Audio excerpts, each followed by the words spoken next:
Hello everyone, welcome back my channel seated group में आप लोगों का स्वागत है। आज का जो टॉपिक है, एक साथ मैंने 3 टॉपिक लिए हैं। ये हिंदी में पेडागोजी जो आती है उसमें पूछे थे। ये सभी कोई भी आपकी लैंग्वेज, चाहे हिंदी हो या इंग्लिश हो, जो भी लैंग्वेज सीटेड या पूछी जाती है उस सब में इसमें से क्वेश्चन आप लोगों को देखने को मिलेंगे। जो पहला टॉपिक है भाषा अर्जन एवं अधिगम, और जो दूसरा टॉपिक है उपचारात्मक अध्ययन, थर्ड जो है भाषा कौशल। इन टॉपिक को हम लोग एक साथ देखेंगे। ओके, तो आइए सबसे पहला टॉपिक स्टार्ट करती हूँ। जो सबसे पहला टॉपिक है भाषा अर्जन एवं अधिगम, तो इसके बारे में आप लोग देखिए, जिसे लैंग्वेज लर्निंग एंड एक्विजिशन बोलते हैं। इसमें क्या होता है, भाषा अर्जन यानी भाषा अर्जन एक ऐसी प्रक्रिया है जिसके अंतर्गत बच्चा अपने पास पड़ोस यानी आस पास के वातावरण परिवार में रहकर भाषा को सीखता है। यानी वहाँ का जैसा एनवायरनमेंट होगा, जैसा फैमिली में बोला जाता होगा, जैसे रहे जाते होंगे, उसी हिसाब से जो बच्चा होता है वो सीख जाता है। वह दूसरों का अनुकरण करके भाषा को सीखता है। यानी जैसे बच्चे के फैमिली के लोग बोलेंगे उसी प्रकार से वो अनुकरण करके भाषा को सीख लेगा।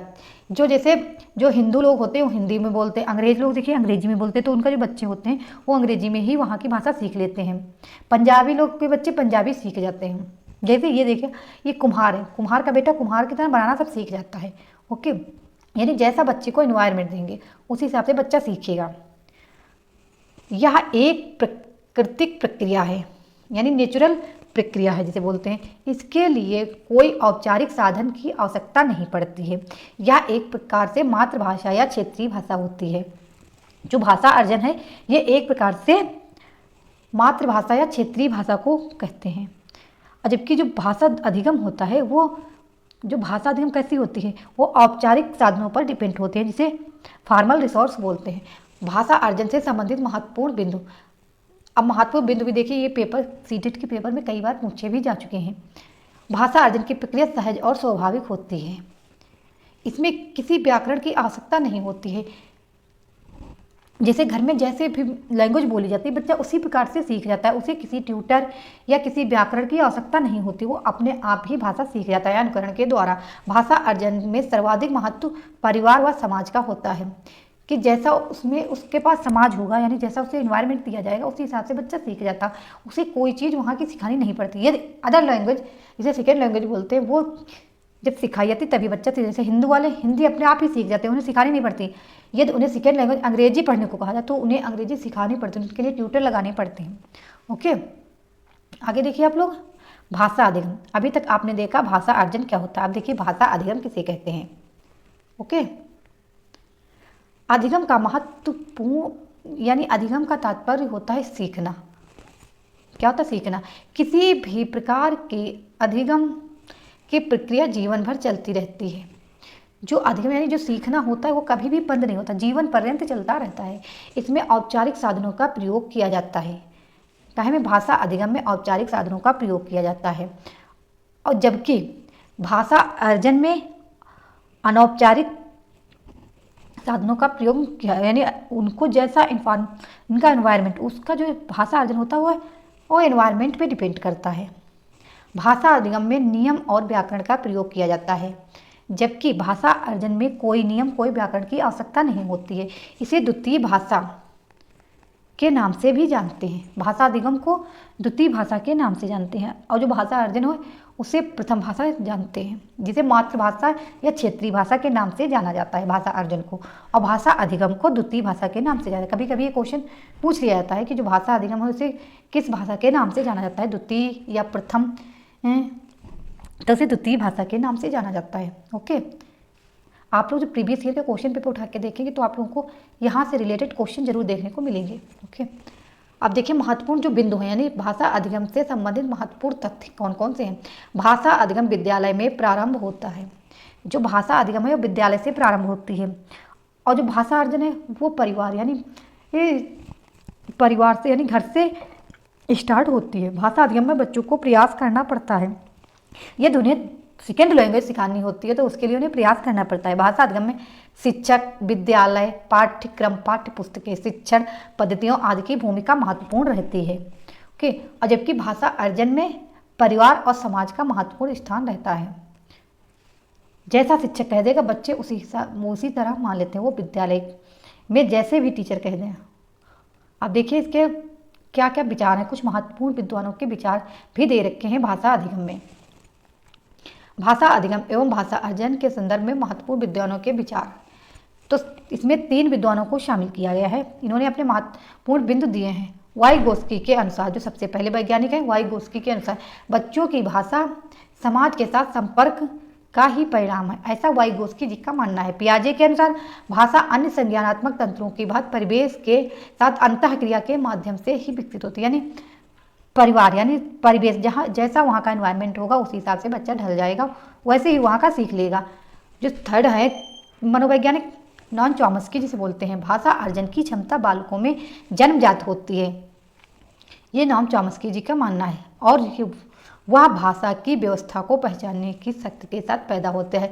इनका मानना था कि उसमें एक प्रकार की डिवाइस होती है जो बच्चा से होता है, जिसे LAD डिवाइस बोलते हैं, कि बच्चे को कुछ सिखाना नहीं पड़ता है, उनमें एक प्रकार की डिवाइस होती है जो अपने आप ही सीख जाते हैं। ये 3 मनोवैज्ञानिक जो हैं ये बहुत महत्वपूर्ण हैं, इनको आप लोग एक बार जरूर रिवाइज कर लेना, क्योंकि तीनों मनोवैज्ञानिक सीटेट में कई बार पूछे जा चुके हैं। आप लोग प्रीवियस ईयर के पेपर उठा के देखिए, उसमें आप प्रैक्टिस करेंगे तो ये तीनों मनोवैज्ञानिक आप लोगों को वहाँ पे मिलेंगे। देखिए इसमें किस प्रकार से क्वेश्चन पूछे गए हैं। जो पहला क्वेश्चन है, भाषा अर्जन और भाषा अधिगम के संदर्भ में कौन सा कथन सही नहीं है, इसमें नहीं पे आप लोग विशेष ध्यान देना। सांस्कृतिक विभिन्नता भाषा अर्जन और भाषा अधिगम को प्रभावित करने वाला महत्वपूर्ण कारक है, ये तो सही है। भाषा अर्जन में विभिन्न संकल्पनाएं मातृभाषा में बनती हैं। भाषा अधिगम में कभी भी अनुवाद का सहारा नहीं लिया जाता है, जबकि भाषा मैंने अभी आप लोगों को ऊपर पढ़ाया, जो भाषा अर्जन होता है उसमें व्याकरण की आवश्यकता नहीं होती है, जबकि भाषा अधिगम में व्याकरण यानी अनुवाद का सहारा लिया जाता है। इसमें नहीं दे रखा, तो इसी क्वेश्चन का अब आप लोग आगे पढ़े या न पढ़े, इसी क्वेश्चन का राइट आंसर सी है। भाषा अर्जन सहज और स्वाभाविक होती है, जबकि भाषा अधिगम प्रयासपूर्ण होता है, ये तो सही है ऑप्शन आप लोगों का। तो इस क्वेश्चन का जो राइट आंसर है सी, इसका राइट आंसर है। ओके, अगला क्वेश्चन देखिए आप लोग, निम्नलिखित में से कौन सा एक भाषा अधिगम के संबंध में सही है। भाषा अधिगम केवल भाषा की पाठ्य पुस्तकों को पढ़ने से ही होता है। अभी जैसे मैंने आप लोगों को बताया था, भाषा अधिगम शिक्षक के द्वारा पाठ्य पुस्तक, एनवायरनमेंट, मतलब हर तरीके से संबंध होता है। भाषा अधिगम की गति मुद्रित एवं लिखित समृद्ध परिवेश में बढ़ जाती है। विज्ञान तथा गणित सीखने के लिए भाषा अधिगम की आवश्यकता नहीं होती है, भाषा अधिगम अचेतन होता है। तो इस क्वेश्चन का जो राइट आंसर है बी, इसका राइट आंसर है। अगला क्वेश्चन देखिए आप लोग, यानी अगला टॉपिक है जिसे सेकेंड टॉपिक है। फर्स्ट मैं टॉपिक अभी आपको करा चुकी हूँ, कौन सा था, भाषा अर्जन एवं भाषा अधिगम। ये आपका सेकेंड टॉपिक है। एक साथ में 3 टॉपिक आप लोगों को करवा रही हूँ। मैं चाहती अगर तो एक ही टॉपिक को लंबा करके खींच सकती थी, लेकिन नहीं, मैंने एक साथ 3 टॉपिक लिए हैं, जिसे लैंग्वेज स्किल बोलते हैं। ये जो भाषा कौशल है ये 2 प्रकार का होता है। अभिव्यक्तात्मक कौशल जिसे प्रोडक्टिव स्किल बोलते हैं, ग्रहणात्मक स्किल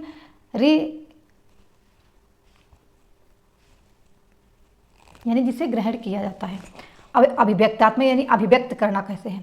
वाचन कौशल यानी बोलना, बोलकर भी हम अपनी भाषा को अभिव्यक्त कर सकते हैं। लेखन कौशल लिखकर, यानी जब हम अपनी भाषा को लिखकर भी अभिव्यक्त कर सकते हैं। जैसे मैं आप लोगों को बोलकर भी तो पढ़ा रही हूँ या फिर लिख के दिखा रही हूँ, कि जैसे ये अभिव्यक्तात्मक कौशल है, ये वाचन कौशल, ये तो मैं लिख के आप लोगों को दिखा रही हूँ ना, और अपनी भाषा को अभिव्यक्त बोलकर भी कर रही हूँ, तो इसे अभिव्यक्तात्मक हो गए।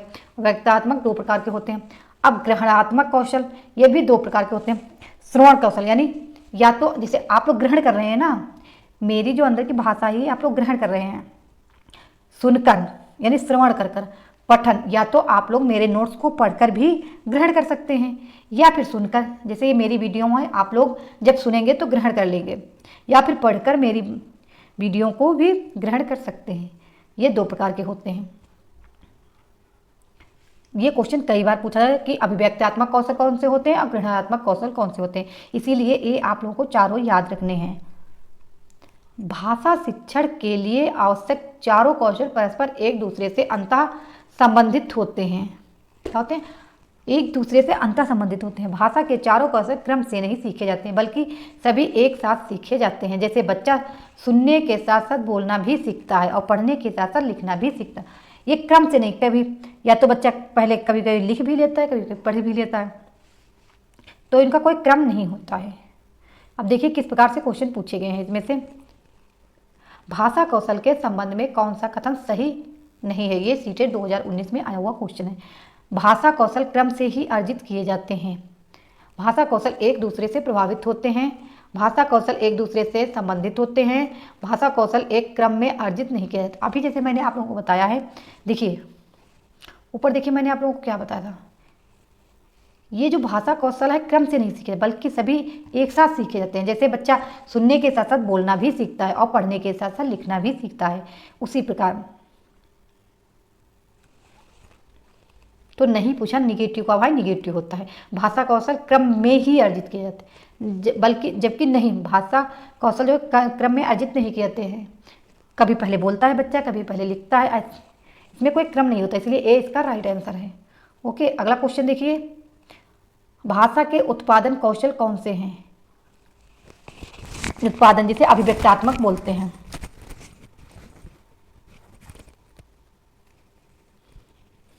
वाचन तथा लेखन, या तो लिख के उत्पादन कर सकते हैं या सुनकर, यानी इस क्वेश्चन का जो राइट आंसर है सी इसका राइट आंसर है। अगला क्वेश्चन देखिए आप लोग, भाषा कौशल के उपकौशल कौन कौन से हैं? ये सीटेट 2022 में पूछा हुआ क्वेश्चन है। उपकौशल 2, 4, 5, 3, तो इस क्वेश्चन का जो राइट आंसर है 2 है। अब भाषा के 2 उपकौशल हैं कौन कौन से? पढ़ना और लिखना, ये भाषा कौशल के उपकौशल माने जाते हैं। ये क्वेश्चन सीटेट में कई बार पूछा जा चुका है। ये 2022 का क्वेश्चन मैं आप लोगों को दिखा रही हूँ। अगला क्वेश्चन देखिए, पढ़ना सीखने के लिए कौन सा उपकौशल अनिवार्य नहीं है? ये सीटेट 2016 में आया हुआ क्वेश्चन है। भावनात्मक संबंध, वर्णमाला याद करने का कौशल, अनुमान लगाने का कौशल, भाषा की संरचना की समझ, यानी कंपलसरी नहीं है उपकौशल जो है। तो इस क्वेश्चन का जो राइट आंसर है सी इसका राइट आंसर है। अनुमान लगाने का कौशल ये कोई कंपलसरी यानी अनिवार्य नहीं है। ओके मित्रों, अगला क्वेश्चन देखिए आप लोग, ये आपका भाषा कौशल वाला टॉपिक क्लियर हो गया, यानी कंप्लीट हो गया। अगला टॉपिक देखिए जो थर्ड टॉपिक है। 2 टॉपिक मैं आप लोगों के कंप्लीट कर चुकी हूँ। ये थर्ड टॉपिक है उपचारात्मक शिक्षण, रेडिमियल टीचिंग इसे बोलते हैं। उपचारात्मक शिक्षण निदानात्मक परीक्षण के बाद आता है, क्योंकि नैदानिक परीक्षण के द्वारा पहले छात्रों की अधिगम में होने वाली कठिनाइयों की जानकारी प्राप्त की जाती है और उसके बाद उपचारात्मक शिक्षण के द्वारा उन्हें दूर करने का प्रयास किया जाता है। जैसे कि कोई रोगी यानी पेशेंट है, जब डॉक्टर के पास जाता है तो डॉक्टर सबसे पहले उसकी समस्या सुनता है कि तुम्हें क्या प्रॉब्लम है, कहाँ पे क्या पेन है। जब तक उसे उसकी जानकारी नहीं होगी तब तक वो कैसे दवाई दे देगा, उसका इलाज जो डॉक्टर है स्टार्ट नहीं कर सकता। उसी प्रकार जब तक टीचर बच्चे की समस्या नहीं सुनेगा तब तक उसकी जो समस्या होगी वो दूर नहीं कर पाएगा कि बच्चा किस सब्जेक्ट में कमज़ोर है, इसके नंबर क्यों कम आ रहे हैं, जिसे जब तक उसकी कठिनाइयाँ नहीं पता होंगी यानी जानकारी नहीं प्राप्त होगी उसके द्वारा उसका जो टीचर है इसका उपचार नहीं कर सकता, यानी उस सब्जेक्ट में उसके नंबर कैसे अच्छे लाएगा। इसीलिए टीचर को सबसे पहले बच्चे की समस्या जाननी पड़ेगी, उसके बाद उस टॉपिक यानी उस सब्जेक्ट में उसको पढ़ाएगा। ओके, देखिए उपचारात्मक शिक्षण का महत्व क्या है। बच्चों को सीखने के दौरान आने वाली कठिनाइयों को दूर करने का प्रयत्न किया जाता है, यानी कि बच्चे को किस सब्जेक्ट में कौन सी परेशानी आ रही है उसकी समस्या सुनने के बाद उसे दूर करने का टीचर को प्रयास करना चाहिए। बालकों की क्षमता को सही दिशा में मोड़ने में सहायता मिलती है। बालकों की व्यक्तिगत संबंधी समस्याओं का निराकरण हो जाता है। उपचारात्मक प्रशिक्षण का महत्व। ओके, उपचारात्मक शिक्षक से बच्चों के आत्मविश्वास में वृद्धि होती है। जो उपचारात्मक होता है उसके द्वारा जो शिक्षक बच्चों का आत्मविश्वास होता है उसमें वृद्धि होती है। छात्रों द्वारा की जाने वाली त्रुटियों में सुधार के साथ साथ भविष्य में होने वाली त्रुटियों से भी बचाव हो सकता है। यदि जैसे बच्चा पहली बार त्रुटियां करता है उसे सुधार बता दिया, टीचर बता देता कि ऐसे नहीं यहाँ पे गलत है, तो बच्चा उसमें सुधार कर लेता। आगे जब कोई गलती होती तो उसमें भी बच्चे को पता होता है कि टीचर ने हमें यहाँ पे समझाया था, यहाँ पे मेरी गलती हुई थी, तो इससे भविष्य में उसकी वो गलती नहीं होगी। ओके, अब देखिए इसमें किस प्रकार से क्वेश्चन पूछे गए हैं। गणित में निदानात्मक परीक्षण का उद्देश्य है प्रगति पत्रक को भरना, संत्रांत परीक्षा के लिए प्रश्न पत्र की योजना बनाना, बच्चों की समझ में निहित रिक्तियों को जानना, अभिभावकों को प्रतिपुष्टि फीडबैक देना। यानी बच्चों की समझ में निहित रिक्तियों को जानना कि बच्चे में क्या समस्या हो रही है। तो इस क्वेश्चन का जो राइट आंसर है सी इसका राइट आंसर है मित्रों। अगला क्वेश्चन देखिए आप लोग, उपचारात्मक शिक्षण की जो सफलता है निर्भर करती है, किस पे निर्भर करती है? उपचारात्मक शिक्षण की सामग्री पर, भाषिक नियमों के ज्ञान पर, समय व अवधि पर, समस्या के कारणों की सही पहचान पर। इस क्वेश्चन का जो राइट आंसर है डी इसका राइट आंसर है। यानी जब तक जो बच्चा है उसकी समस्या नहीं जानोगी तब तक उसकी पहचान नहीं करोगे, तब तक उसका निराकरण कैसे करोगे आप लोग, यानी उपचार कैसे करोगे? पहले उसकी समस्या सुनिए फिर उसका निराकरण करिए। तो इस क्वेश्चन का जो राइट आंसर डी इसका राइट आंसर है। अगला क्वेश्चन देखिए, इस टॉपिक का ये लास्ट क्वेश्चन है।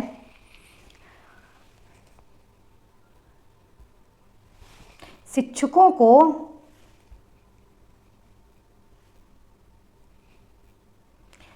को अपने विद्यार्थियों की त्रुटियों का अध्ययन करना चाहिए क्योंकि वे प्रायः डैश की ओर संकेत करते हैं।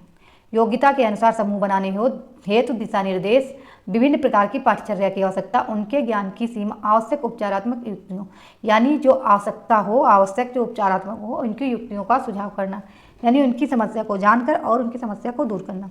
इस क्वेश्चन का जो राइट आंसर है डी इसका राइट आंसर है। ये आप लोगों के 3 टॉपिक कंप्लीट हो गए। तो सबसे पहला टॉपिक का था, आप एक बार रिवाइज कर लीजिए, भाषा अर्जन एवं भाषा अधिगम, उपचारात्मक अध्ययन, भाषा कौशल। सबसे पहले आप लोगों ने देखा भाषा अधिगम एवं अर्जन क्या होता है। उसके बाद आप लोगों ने देखा उसके भाषा कौशल, ये सेकेंड टॉपिक है। भाषा कौशल कौन से होते हैं, क्या अभिव्यक्तात्मक कौशल होते हैं, क्या ग्रहणात्मक कौशल होते हैं। जैसे अभिव्यक्तात्मक कौशल वाचन कौशल, लेखन कौशल, और ग्रहणात्मक कौशल जो है श्रवण कौशल, पठन कौशल। ये आप लोगों का लैंग्वेज स्किल हो गई। अगला जो टॉपिक है उपचारात्मक शिक्षण, ये आपके तीनों टॉपिक मैंने आज कंप्लीट कर दिए। यदि आप लोगों ने मेरी पहले वाली वीडियो नहीं देखी है तो अब जो चाहिए प्लेलिस्ट में जाके सारी वीडियो देख सकता है। ये आप लोगों के पेपर में बहुत लाभदायक होंगी। आज का टॉपिक ये कंप्लीट होता है। यदि आप लोगों को समझ में आ रहा है तो आप लोग मेरे चैनल को लाइक एंड शेयर करिए। नेक्स्ट वीडियो में नेक्स्ट टॉपिक के साथ मिलती हूँ, तब तक आप लोग पढ़ते रहिए।